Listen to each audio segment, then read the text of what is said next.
How would we explain all this to a dispassionate extraterrestrial observer? What account would we give of our stewardship of the planet Earth? We have heard the rationales offered by the superpowers. We know who speaks for the nations, but who speaks for the human species? Who speaks for Earth?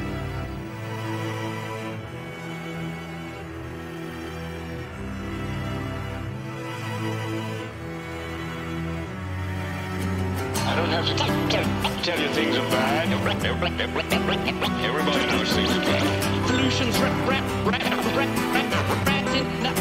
ash has to melt in quick.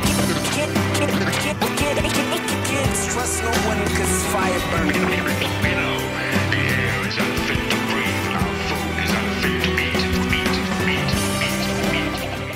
to eat. We consider ourselves a grassroots organisation, and what that means is we work with the community. Ideally, we have campaign collectives of many people where we all work together to make decisions.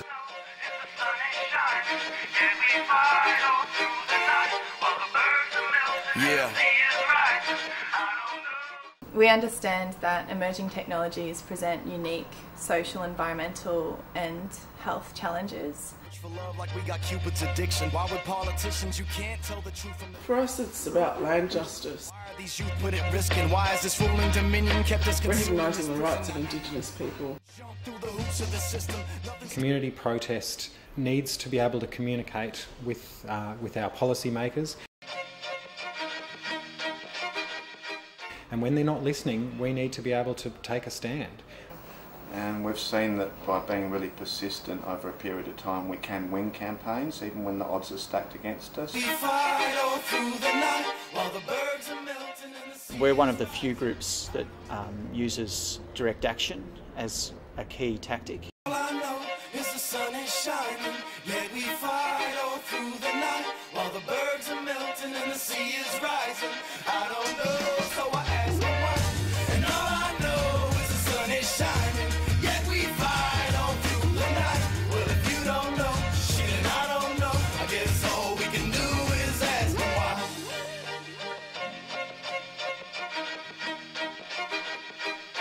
Yeah, I'm an old school poet. Yeah.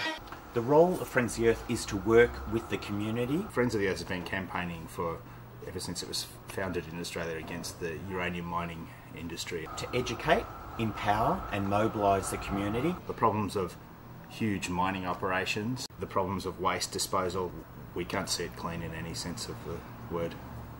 On a whole range of issues. The coal seam gas industry and their use of hydraulic fracturing. So there are two sides to the ACE campaign. One is opposing nuclear projects. The Great Artesian Basin being under threat. We're talking about the whole Murray-Darling system being under threat. And the flip side of the campaign, renewable energy sources. Wind power is the currently available technologies. Basically stopping the expansion of the coal industry in Victoria. When we say clean, we mean no carbon emissions. So we really look to solar power, large-scale solar thermal power stations that can store heat and then use that to generate electricity during the night, so we can start moving to 100% renewable energy instead of burning fossil fuels. And even though that the earth is weak, we still bomb each other and idle what the churches speak. It's like this land is either run by Labour or Liberal, but don't get it twisted, they're the same as the criminals. So open your eyes, simply notice the issue that we... But also an understanding of solidarity. Friends of the Earth had this relationship with Yorta Yorta. The need to stand in solidarity with other people. We also work with about 6 or so other communities along the river. And so we always look for solutions locally. We look for solutions that empower communities. So I work with the Wadi community these days. So we always seek to find environmental solutions that are good for the people. Work with them to help create a national park over their country, over Barmah. Unless we have a healthy, a balanced, a productive ecosystem, we have no survival. So it's imperative that we understand culture and nature go together. Protection of the environment is about protection of the human species. We're trying to restore the balance in the Murray-Darling between a human use of water and the environment's needs. My work's in the Streslecky Ranges, which is 2 hours southeast of Melbourne.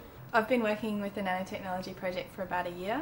The focus of that was to set up a rainforest reserve, also to protect Victoria's only genetically pure population of koalas. We need about another 4,000 billion litres of water restored to the environment in the Murray-Darling at the moment.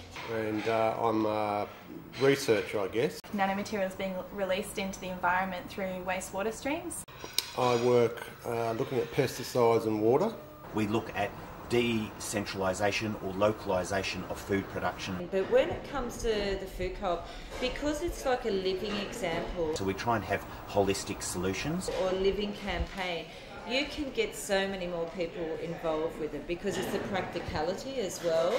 And I started volunteering here about 2 years ago. It's firstly, hopefully Victorian, organic and biodynamic is our other thing. Fair trade. It's people coming in to volunteer here or doing community programs here. Don't panic, it's organic. Better active today than radioactive tomorrow. A few positive people can create change. Well, what do we want to do? Mobilise, resist and transform. So if you're vaguely interested or semi-interested or very interested, passionate about climate change or the environment generally, then I highly encourage you to come along and get involved. It's certainly been a really profound experience in my life, becoming an activist with Friends of the Earth. Sea is rising, I don't know.